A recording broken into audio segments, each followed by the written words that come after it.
Perizinan pabrik rokok di Indonesia. Perizinan berusaha berbasis risiko. Sesuai dengan PP nomor 5 tahun 2021, perizinan berusaha berbasis risiko adalah perizinan berusaha berdasarkan tingkat risiko kegiatan usaha. Melalui penerapan konsep ini, pelaksanaan penerbitan perizinan berusaha dapat lebih efektif dan sederhana karena tidak seluruh kegiatan usaha wajib memiliki izin. Di samping itu, melalui penerapan konsep ini, kegiatan pengawasan menjadi lebih terstruktur, baik dari periode maupun substansi yang harus dilakukan pengawasan. Perizinan usaha pabrik rokok sistem OSS berbasis resiko.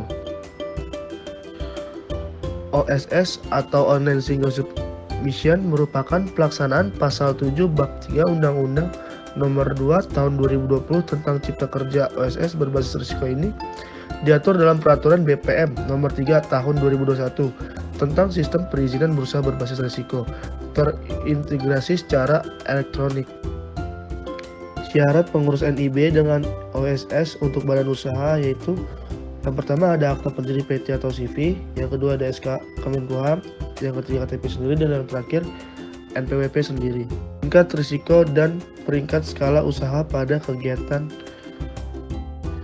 Yang pertama ada risiko rendah, yang kedua risiko menengah rendah, yang ketiga risiko menengah tinggi, dan yang terakhir ada risiko tinggi. Persyaratan dasar dan perizinan usaha berbasis risiko. Yang pertama ada nomor induk berusaha atau NIB, yang kedua ada sertifikat standar, yang ketiga ada izin, lalu dokumen persyaratan perizinan pabrik rokok. Selanjutnya dokumen persyaratan perizinan pabrik rokok, yaitu surat permohonan yang ditujukan kepada Direktur Jenderal Industri Agro, nomor pokok wajib pajak, akta pendirian perusahaan, bukti kepemilikan tanah disertai dengan peta lokasi pabrik, surat perjanjian kerjasama kemitraan dengan perusahaan industri rokok berskala besar, dan yang terakhir rencana jenis rokok dan kapasitas terpasang. Kandungan yang terdapat dalam rokok. Kandungan yang terdapat dalam rokok berasal dari bahan baku utama rokok, yaitu tembakau. Selain itu, bahan pewarna yang biasa dipakai untuk membuat tampilan rokok lebih menarik dapat memperbesar potensi racun dari rokok. Bahan-bahan kimia pada rokok berpotensi merusak sel paru-paru, yang kemudian bisa merubah menjadi sel kanker.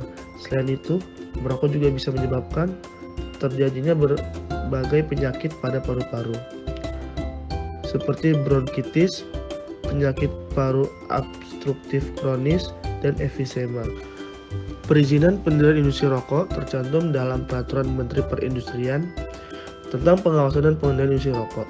Terkait pendirian ini, Kemenperin juga menjelaskan pada laman resminya, khusus untuk penanaman modal atau pendirian pabrik baru, izin usaha industri atau IUI, rokok hanya bisa diberikan kepada industri kecil dan menengah yang telah bermitra dengan industri besar.